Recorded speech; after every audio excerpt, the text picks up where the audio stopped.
What is up, everyone? So not to fill the video with a bunch of ads here, but this is my last time I could remind you guys that here at shopgmail.com, we have our big Black Friday sale going on.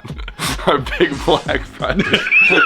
Last chance to remind you guys of our massive Black Friday deal here at shopgmail.com. We have insane savings on the website. All of our Oaks Garage products on the website are heavily discounted, so let me remind you guys of what we got going on. Guys, on shopgmail.com, we have all of our merch discounted up to 50% off. Huge discounts, and we have a couple exclusive packages just for this weekend. So on top of all of our current merch, we did kind of a bundle pack for you guys. So we have a new house logo hoodie right here. Nice and clean, nice and simple. What we're gonna throw in with this is one surprise banner, which we have like 12 different banners on stock right now. We're gonna do 4 surprise stickers, 2 that we already have and 2 unreleased, and a surprise lanyard. So a whole merch pack for 60 bucks. It's $100-something value for 60 bucks. And what's good about the Black Friday now is this is probably the last weekend that we can 100% guarantee you guys will get your goods for Christmas. So if you want to get stuff for your partner, your friends, your parents, your little brother, your dog, now's the time to buy. But the deals are on everything. We got hella hats, hella banners, more stickers than I think you guys realize that we sold. We have some air fresheners with some big personalities. We got lanyards, we got socks, we got pop swinger things.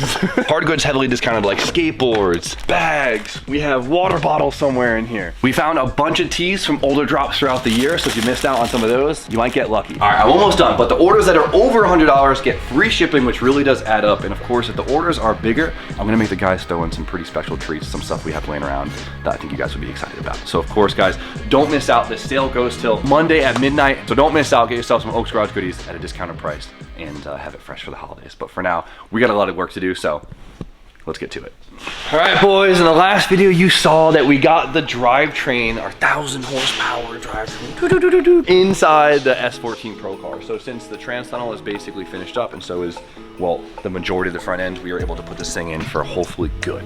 I'm hoping we don't have to pull back out. The rest of the stuff I think we could do around everything we have going on. If we have to pull it out one more time, not a big deal. It comes up pretty easy. We got it in. It looks incredible. It feels insane seeing the drivetrain in here with the interior, like the big stuff done. We have, you know, the seats, the handbrake, the shifter, the steering column. It is incredible, but it's coming to life. It's coming to life. We're starting to see it, right? There's so much foundation that needs to be laid until you can actually start seeing results, and we're finally in somewhat of the result space. So what I want to do today is I want to start throwing some stuff on the engine and get an idea of what we have, what we still need, and the fit and finish of everything. So time to make the JZ look more JZ. Real pretty. Real pretty things. Let's get to it. So you're probably wondering, Jimmy, what exhaust manifold do you use on a 1,000 horsepower race car? Well, we're going with an R-Tech. You guys have heard my spiel a million times on these manifolds. They've been so good to us. What we have here is a cast stainless exhaust manifold. And what I love about this is, since they're not stuck to the constraints of just tubular steel, they're able to focus more on the flow dynamics of the manifolds. Not only that, but the fit and finish. I always have a way easier time bolting these things on. They fit in the bays really well, and well, the efficiency of them is incredible. So with this, we went with a T4 twin scroll. You guys like to see us use a lot of V-bands, right? So do little round things with the clamp because the ease of access is unmatched. But for this, we're going with a classic T4 twin scroll. It's obviously is a little bit more tricky to bolt on, but it's worth it. Let's see how this thing fits in here. Oh, that's actually really good. So with the turbo car, obviously the faster you can get the turbo spool, the faster you can start making some power. And with the twin scroll, it is unmatched on the spoolage. Is that an adjective? Spoolage. That's in the dictionary. It's in the dictionary. So with twin scroll turbo housings, the efficiency of the spool is unmatched. I will happily sacrifice some ease of accessibility for, well, lack of turbo lag, right? We want this thing to hit. So it's a good thing we got this thing fitted up right now, because what we've learned very quickly is the fact that our gates are actually pretty intrusive to our engine mount, and that's because of our engine pedestal style. You see how it comes all the way out versus it going down to the subframe? But luckily, Spoon is no rookie to having to reposition this is gates. not his first rodeo. Cutting shit apart. Unfortunately, since it is twin divided, right? Because you gotta assume you have to look at it as basically these cylinders and these cylinders are divided from each other. We need twin gates. Now, I would have loved to run one gate to simplify things, like that's less things to break and less heat in the bay. But like I said before, the constraints are well worth the added performance of the twin divided for the turbo. So I might have spent way too long going back and forth trying to figure out what turbo I want, right? It's a big piece of the puzzle. Finally picked it. It's running a little late because of the holiday hours, but hopefully we'll have it by the weekend. For now, what we can do is get onto the intake. Now you're probably asking, Jimmy, what are you gonna use for 1,000 horsepower race performance top tier professional intake manifold, right? There's a million options for the JZs. You see those fancy sheet. Only one option. OEM, baby. Come on, Toyota had this figured out. However, I got it sandblasted and this thing's still filthy. What it looks like when they say, how do you make 1,000 horsepower? This is it, baby. Artie's gonna be pissed when he sees all the sand in the sink. So I have seen an immense amount of testing between all of the probably most common intake manifolds, and for me, I've seen the stock intake have the best results overall, especially for the way that we're trying to deliver our power and at the power number that we have. Toyota, they put a lot of time and money into the R&D of these intakes, and it really, really shows. They seem to really, really outperform almost anything else there on the market, which is kind of wild. Obviously, an aftermarket intake would look really freaking cool, but in terms of performance and definitely price point, you could not touch the stock intake. We're gonna slip these little radian fittings in now, which converts the little side feed to the top feed for our injectors.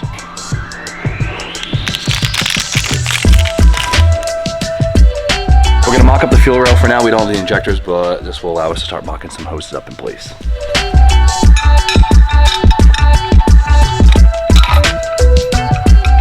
And now we can slip the upper on. And there she is. That's sick. Like each part is like, I love this part of the project because every part is like a very quick gratification. It's a good mid-build motivation, as you guys know I love so much. Just gotta, you know, make it look more normal. You bead blasted, it looks a little too new. A little too new, but dude, you know, it just shows you that, you know, spending the most amount of money doesn't always mean the best results, right? So I have to give LZ a huge shout out because LZ has done an insane amount of testing on the 2Js from the 3 liter to the 3.4, the whole damn Garrett catalog, so many different intakes, and having a friend like that with such a plethora of information has been so huge, and it's allowed me to really try to tailor a package that works really well for me without having to go through all the growing pains of it. So thank you, buddy.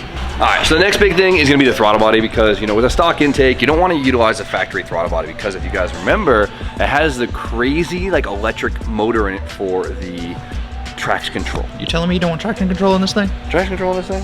Actually, they banned traction control in drifting because there was like a whole fiasco with that. Yeah, really? it's a whole thing. You could talk all about it. There's some crazy conspiracies about it with like, if you know, you know, whatever. So I don't know anything about these throttle bodies. I think it says Speed Tech, but essentially my buddy Matt, who is has a huge hand in the super community, got a big batch of these made and sold them, and honestly it's probably the nicest replacement for an OEM style of throttle body, right? Because it keeps the OEM sizing maybe a little bit bigger, because obviously the hole is only so big on the intake side, and you don't need a giant throttle body as much as you might think. Honestly, it just kills drivability. This is OEM sizing, but it's an aftermarket package where it's a simple piece, right? We don't have all the double TPS and the motor in it and everything. It's just a nice mechanical throttle body. Easy as. It's long now because it's meant to be the same length as OE, but we're gonna probably end up cutting this down to make our life a little bit easier. But for now, we're gonna get it mocked up, and it looks freaking cool. That looks so cool on there. More billet! Give me more! Oh, it's so sick. Anybody make a billet OEM style intake manifold? Yeah, right. So we got the manifolds mocked up in place, which gives us a really good idea of room, right? Once we get the turbo on and the accessories on, everything else just gets made around it. So it's a really good insight of what we have to go on. Got to go spend some more money on some more parts and some major steps in the correct direction. So today, which was Thanksgiving, which was my only kind of half free day, I decided to use it to complete a side quest.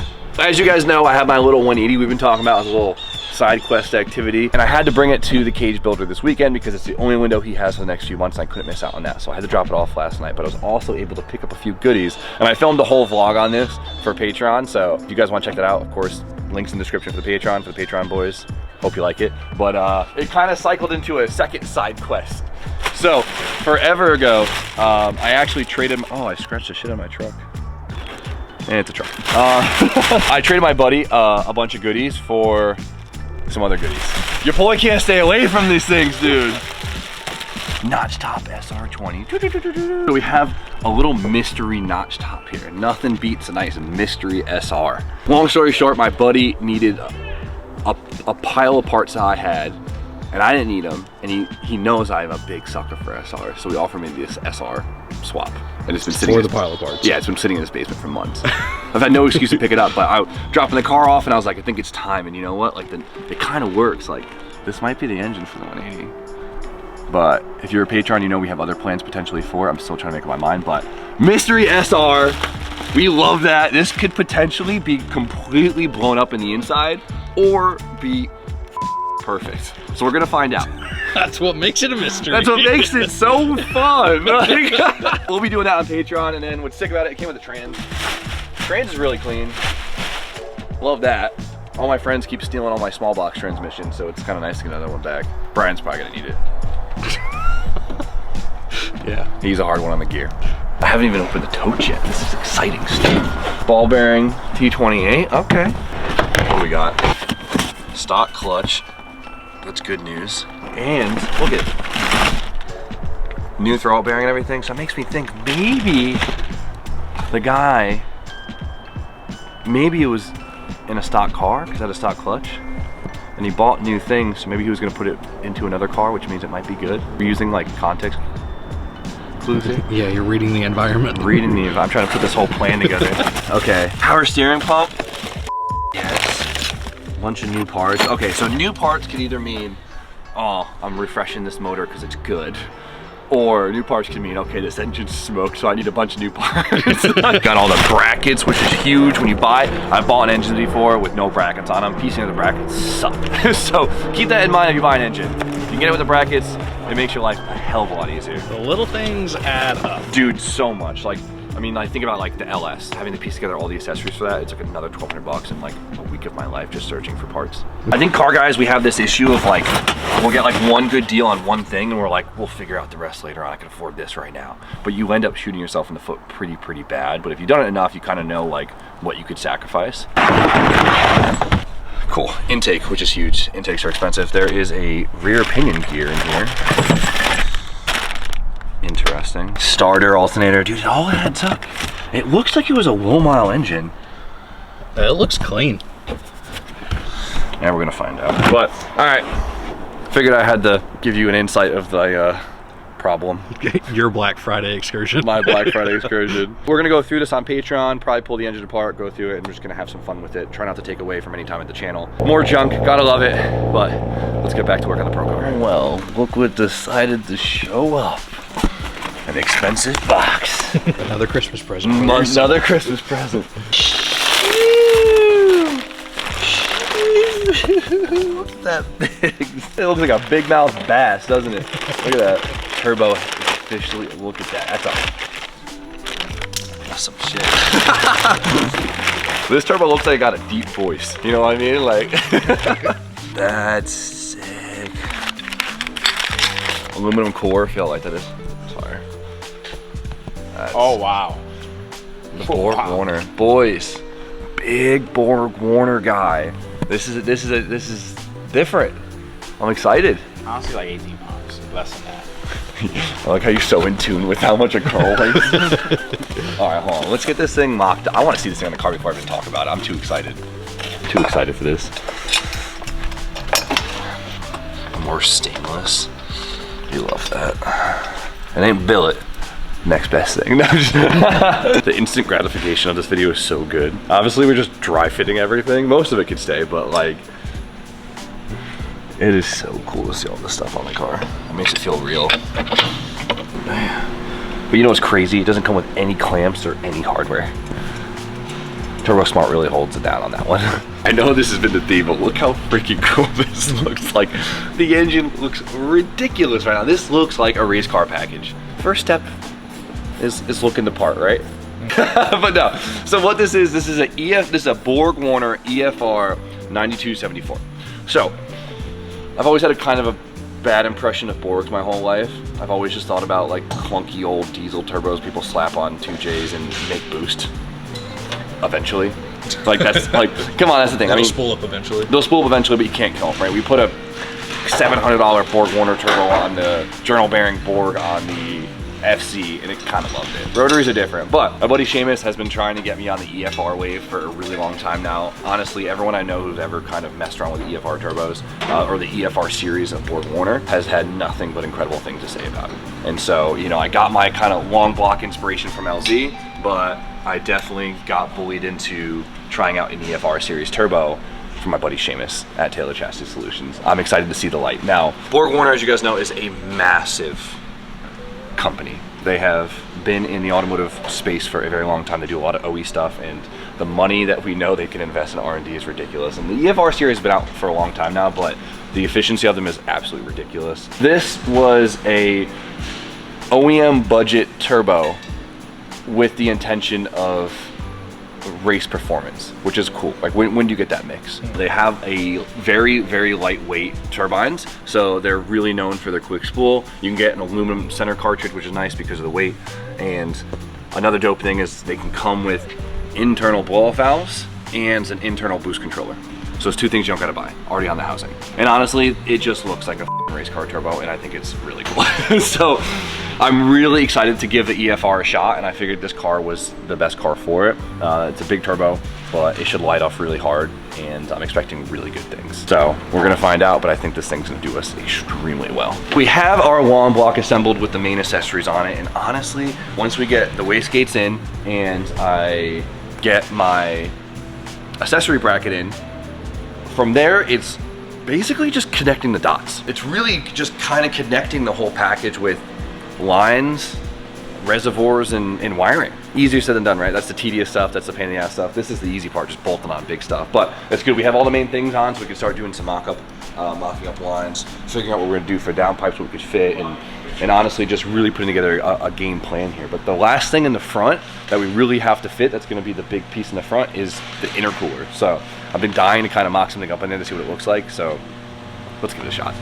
So of course, our boys down at Phoenix Performance got us hooked up with an intercooler. They honestly have supported us with all our cooling mods over the last few years now. It's been incredible, from intercoolers to radiators to oil coolers, power steering coolers, everything we need. So they sent me this intercooler as a baseline. We're gonna find out if this will do as well. If not, we'll order something that fits better, but we gotta start somewhere. Since we're going with a radiator in the rear, honestly, the rest of the front here is just fitting an intercooler, maybe an oil cooler, and then the body panels. That's it. So it's sick because there's really not gonna be much more in front of the engine at all. So we have plenty of room to make this fit and to figure out how to make it work efficiently. We might have to go to something that's skinnier and taller because I really want to put this thing kind of behind the danger zone, which is gonna be in here, probably around here. So we'll put it, I mean, there's no reason to put it out in the front like you usually would because you have a radiator in the way and it just kind of puts it in the danger zone.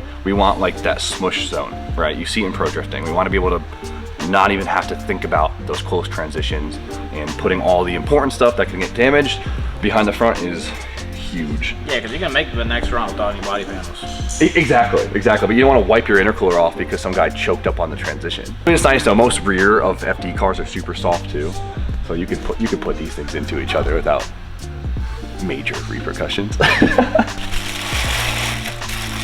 We can even V it this way too. Yeah, it doesn't look as cool. Just getting everything mocked into place is going to allow us to kind of reopen our brain into how we really want to go about this and start ordering materials. So it's a really important part of doing all of this. Wait, cut that out. Oh, it's so sick. It's some solid mid-build motivation. All right, so we got all the big stuff mocked up, and it might seem like we're just throwing parts at it to get excited, but realistically we need to mock all the big stuff up because it gives us a better idea of, well, materials we now have to order, helps us put together a game plan. You know, at the end of the day, it's not much different than us building any of the other cars, really. The stuff is a little bit more expensive, some of it's a little bit bigger. We actually have some less constraints on these, but now we can really start to sit here and plot on exactly what we want to do. We have obviously a game plan in our head, but until everything's mocked up in place, you can't get everything fully dialed in. And honestly, just seeing everything mocked up just gets you so excited to just want to work on it and get it finished. So we got the interior stuff out of it because we got to finish setting up the rear, and we get the inside painted, and then we got to finish up the firewall, and we can get that painted, and then into the next step really to it, besides start connecting some of the dots in the engine bay, is getting this thing to be a roller. We're pretty close off to it. I mean, we have the full custom subframe from MA Motors, which houses our big ass Bulldog rear end. The rear wise tab is already mocked on the rear. We have the coilovers already. This thing has been in the car, so the rear we could throw in real quick. I just have to suck it up and spend the money on the axles. Christmas present. Get the rear hubs on, and then the rear could be a roller, and the front's easy because we have the suspension already and we have the full V3 wise fab, and at the end of the day this has a lot of setup to it because there's so much adjustment to it, but in terms of just getting it on the car, it's not much different than just setting up an average angle kit in the front. We have a lower, we have a tension rod bracket, tie rod, and a knuckle. Get bolt the brakes on, put the hub on, and the thing could be a roller. So my next goal is to get this thing to be a roller, and I can't even imagine seeing this thing like all gray with the blue wise fab just sticking out on the ground, the engine in it, like many parts to add on, many things to buy, but we're making some crazy progress, and it's honestly incredible to see. So some major moves on the Pro car in this video. I cannot believe how awesome this car is starting to look. We have a lot ahead of us, but we have some big wins to still really enjoy, and the car is going to come together very quickly over the next few weeks, and it's amazing. But of course, guys, don't forget about our Black Friday deal going on right now. Huge discounts throughout the entire website. 50% off a lot of products, free shipping over $100 orders. We're gonna throw some fun bits in the orders. We have our merch bundle going on right now that's going fast. And of course, this is the last time we could truly guarantee having your products in before Christmas, which is huge. But for now, we still got some holiday things to do, so you guys know the deal. Like, comment, subscribe. Stay tuned for more content, and we'll see you guys very shortly.